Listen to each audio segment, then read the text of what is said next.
Okay, I'm Libby Casarez. I'm from Albuquerque, New Mexico, and my number is 505-453-0053. Okay, so tell us how you became involved in the sport.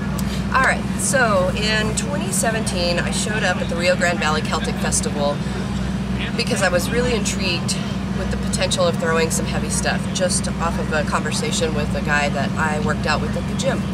I had suffered a big loss in my family, and I was looking for an outlet that made me feel better. When I sat and I watched and I talked to who are now all my friends, I realized that this was something that I needed to be doing. The Highland Games was a surprise for me in how it made me feel and how instantly I felt back in my own body after what I had dealt with. So I contacted Mona, I believe is who wrote me back.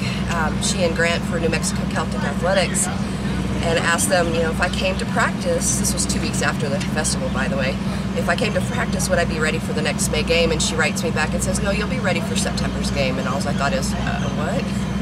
So I came to practice within about that 2-week period and told her I was also suffering from damage from a wreck. And she brought some water weights to throw weight over bar, and I threw it, and she told me just pick up the weight, which was awesome. And I threw a 21-pound weight for the first time over my head and thought, oh, this is cool.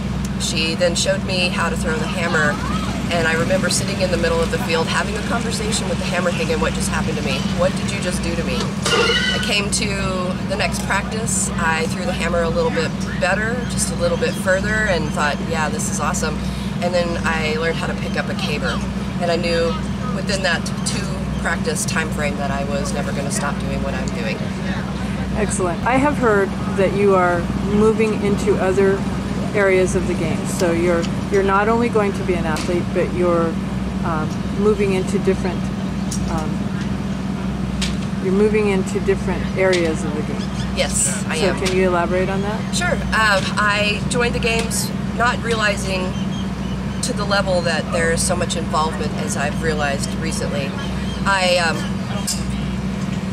was asked to join the board of directors for the Rio Grande Valley Celtic Fest last April by Grant, and I thought, okay, why? And Monica, who was running the director's chair, stepped down, and they were looking for somebody to step in and take over, and he thought that I would be a good addition, which I was very honored to be asked this. So I said, sure. He said, let's give you a year to figure out how this could work in your schedule if you really want to do this. And everything that I've been doing thus far, I'm very excited about. I am shadowing him. I'm learning how to put the food vendors together and how to do different aspects of what we need to do behind the scenes to make a festival run successfully. I knew that there was going to be a lot of work. I don't consider it hard work, it's just time consuming, and I have no problem doing that, which is awesome. I'm also going to be taking the judges clinic on the end of the month, on the 24th, so that I can be available. I was asked if I had been certified yet when I was in Estes Park, and I told the person no, and he said, man, get certified, I'd really like to have you involved over here too, and I thought that was really nice as well. So. Okay. So what do you bring to the games as far as an organizer of a game or an AD or a judge? What skills do you have that you bring to the table? Well, the knowledge and ability to organize and make things happen. I am the type of person that if there's something that needs to be done, it's going to get done, and I will figure out how to do it. I also know how to ebb and flow really well, so when things aren't going exactly as they're supposed to, I will find another avenue to make them work.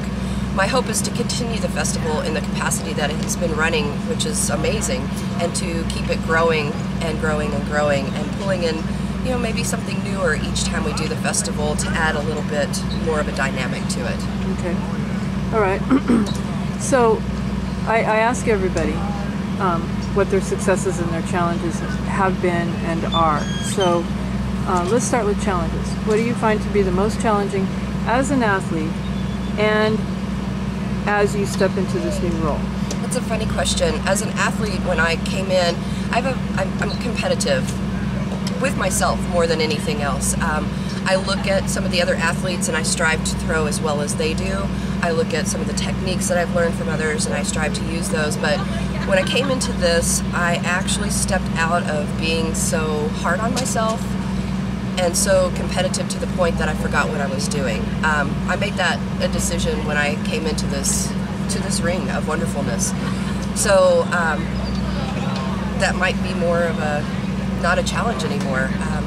Patience for myself can be a challenge, and that's something that I strive to work on every day.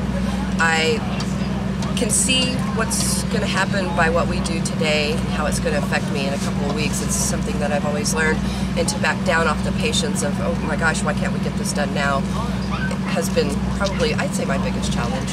Okay. And your biggest successes so far? I am an organized person. I love to see things successful. I love to see things grow. I love to see people strive to better themselves and get the goals that they want, no matter how big or how small. And in the Highland community, I have seen an openness from every direction that I'm overwhelmed by it, to be honest. It's a very loving, open community that has so much diversity to it that it helps me to see even broader than what I've seen before, and I hope to bring a lot more to the Highland Games as well as to just the festival in general. Okay. And so if I know you already do, but when a new person comes to you that's not familiar with the games, what do you suggest to them? What do you say to them? I start talking to them about what they're looking for. What is it that they've seen that they like so far, to kind of get a feel of what they're maybe wanting to know. Because some people are so overwhelmed, like I was. I was wide-eyed like a kid, and I sat for 4 hours and watched all these wonderful athletes. I have so much video from that day that I watched the games. So I thought about how I felt when I was out there, and the questions that I was asking, and what did I really want to know, because I didn't know what I wanted to know, so I was just stumbling over words. The thing I find most successful in conversations like that with people is that they start to really open up when you're really interested in what they're having to say. Depending on what they are alluding to, then it just depends on where I lead them. I had 3 people come up to me yesterday. One woman wanted to know if there was just a women's specific, and I explained to her that we don't have that we're all inclusive. However, we're the women's masters class, and we're the women's lightweight class, and we're the women's elite class. There's different groupings like that, but we all get together and we feed off of each other to help each other be successful. And she found that to be you could see the spark in her eye.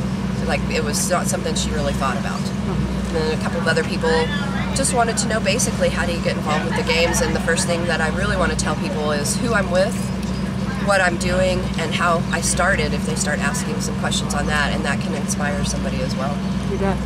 Okay, so what would you say to current athletes? Because you're going to be taking on the role of pretty much being the organizer of those athletes. So if you had an opportunity to sit down and just talk with a group of current athletes, what would you say? That's more Chad's department, I would think, wouldn't you, with the athletic director? I'm going to be in charge of the whole festival. Well, that may be true from an organizational point of view, but you're going to have contact with athletes every day. Okay. I don't know. I didn't really. They're your peers, but this is a very open community, and you will have the opportunity to share your knowledge and experiences with them as well. So I would want to know if they had any complaints, anything that they see that they would like to have improved upon. I would ask for suggestions. As far as what I can bring to them is a successful game that everybody has no desire not to come back to. I want people to love what we are doing and to continue to love what has been going on for this long already. I want to add to that and make more people want to come. Okay. And then as far as becoming a judge, now I know that's in the near future. What do you plan on taking to your judgeship based on your experiences so far? How are you going to set yourself apart as a judge? For me as a judge, I don't know that I would be setting myself apart because I see this within the judges already. I like to follow those nice examples that I've learned this far. I would lead by example by being a fair judge, being an encouraging judge, being a helpful judge, and doing my job exactly as it's supposed to be done so that everybody doesn't feel that there's any need to question that their throws were terrible, or I want them to understand that yes, they're out there throwing and they may not think they threw far, but my gosh, if you threw well and far, you're throwing. And I want them to feel excited after the game, regardless of where they landed and how they finished. Okay. So, final words. Final words. It's your moment to shine, so... I am so honored and so excited to be within this wonderful community of throwers. It was something that I never expected, and it has been something beyond my wildest dreams. I have always gone to the Highland Games and never really thought about doing them because I was doing other things, and it wasn't something I needed at that point in time, and then all of a sudden it was, and I had no idea what it was going to do for my world. It changed me completely, and I feel that I am a better person for it. And I hope to be that kind of shining star for the little ones that are up and coming that want to maybe do this as well. Thank you.